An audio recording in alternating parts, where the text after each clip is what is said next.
Sara magugulat sa balitang ito. Pangulong Bongbong Marcos hindi napapapa ng pwesto hanggat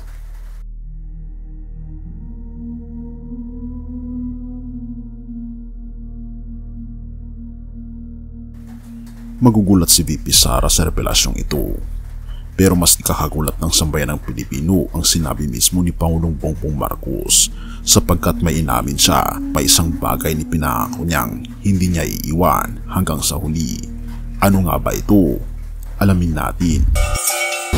Bago natin ipagpatuloy kaibigan, siya nga pala ang Great Controversy na isa sa mga pinaka-kontrobersyal na libro dahil tumutukoy ito sa mga propesiya sa libro ng Daniel at Revelation na nagaganap na sa panahon natin ngayon bago ang pagdating ng ating Panginoong Diyos ay pinamimigay na namin ng libre sa pamamagitan ng PDF at ito ay nasa limited lamang na panahon kaya i-click mo sa description sa baba upang ma-avail mo kaibigan ang napaka-importanteng libro ito na magbubukas sa iyo sa mas maliwanag mong hinaharap.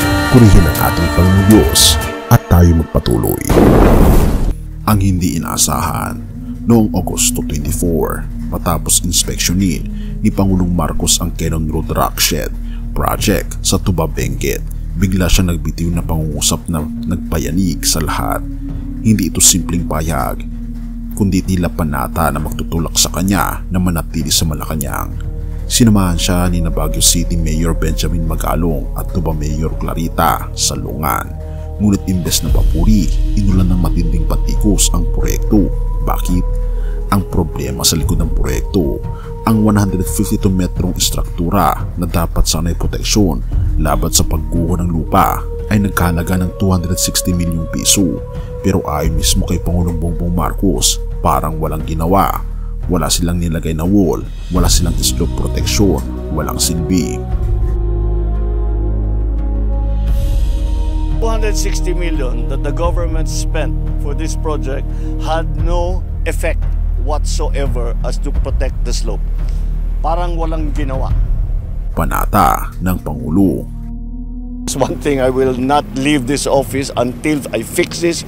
This is it. This is one of those things. Hindi ako aalis sa Malacanang hanggat hindi ayos ang problema sa flood control. This is it. This is one of those things. Kung dati ang mga pahayag ng mga nakaraang Pangulo ay madalas nauuwi sa plano pa lang, ngayon ay malinaw na may ultimatum si Pangulong Bongbong Marcos. Hindi siya bibitiw hanggat hindi natatapos ang usaping ito. Pero ano ang magiging epekto nito sa relasyon kay VP Sara? Ang malalim na pahiwatig kapag sinasabi ng Pangulo na hindi ako aalis, hindi lang ito simpleng tugon sa isyu ng infrastruktura. Ito'y senyales ng kanyang determinasyon pero magbubukas ng maraming tanong. Kung siya'y magpupumilit manatili, paano kung magkaroon ng siguro sa loob mismo ng gobyerno?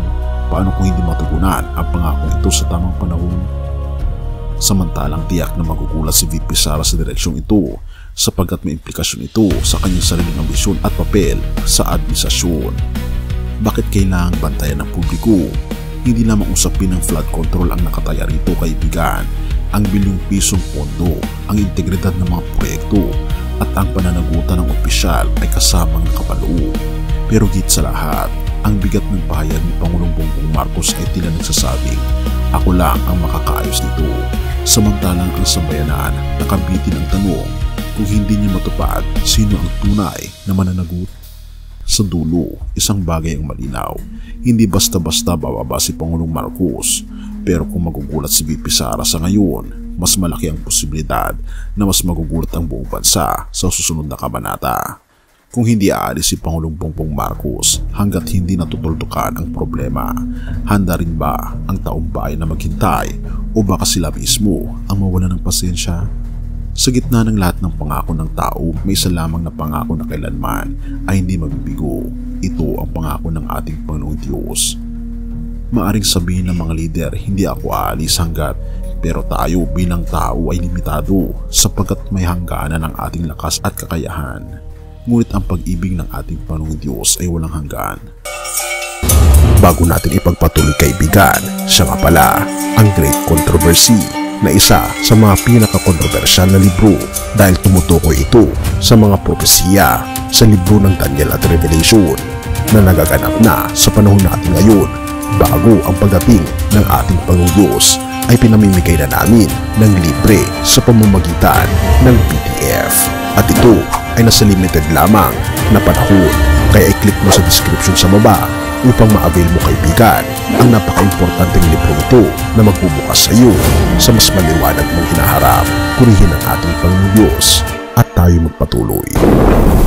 Sa Roma 8 verses 38 to 39, sapagkat natitiyak kong ang kamatayan o ang buhay, ang mga anghel o ang mga pinunong espiritual ay kasalukuyan o ang hinaharap, ang aninmang kapangyarihan, ang kataasan o ang kalaliman o aninmang nilalang ay hindi makapaghihiwalay sa atin sa pag-ibig ng Diyos na ipinakita sa atin sa pamamagitan ni Kristo Jesus na ating Panginoon. Kung ang pangako ng tao ay madalas nababasag, ang pangako ng ating Panginoong Diyos ay nananatiling buo magpakailanman kaibigan. Kaya't sa halip na ilagay lamang ang ating tiwala sa sinumang lider, masigit natin ibigay ang ating pananampalataya sa ating Panginoong Diyos na tanging pag-ibig ang batayan ng lahat ng kanyang gawa. Purihin ang ating Panginoong Diyos at tayo manalangin. Ama naming Diyos na makapangyarihan sa lahat, kami po lubos na nagpapasalamat sa iyo sa inyong pong kabutihan sa amin. Salamat po dahil kami po ay tinawag po ninyo bilang inyong mga anak upang takapagtupad ng inyong mga kagustuhan. Ngunit hindi po namin kaya ito nang wala po ang inyong pong paggabay. Gabayan niyo po kami, maging ang aming mga leaders, ang aming Pangulo, na ayusin, Panginoon, ang mga kailangang ayusin. Ngunit naniniwala po kami na kayo lamang po ang makapag-aayos ng lahat ng bagay na ito dahil limitado lang po ang aming kakayahan. Kaya nga naman po amin po itinatalaga ang aming bansa sa inyo o aming Panginoon Diyos at tulungan niyo po kami ilapit ang aming mga sarili sa aming Panginoon Diyos sa masigit niyong plano, ang manahan sa isang kumpyerno na walang problema at hindi babagsak magpakailanman. Pinupuri po namin kayo at pinapasalamatan o aming Panginoon Diyos sa inyong pong kabutihan sa amin at patnubayan po kami at patawarin po kami sa lahat ng aming mga pagkukulang at pagkakasala at tanggapin niyo po kami bilang inyong mga anak sapagkat ito po ang aming salamat hiling sa matamis na pangalan ng aming Panginoon Jesus. Amen.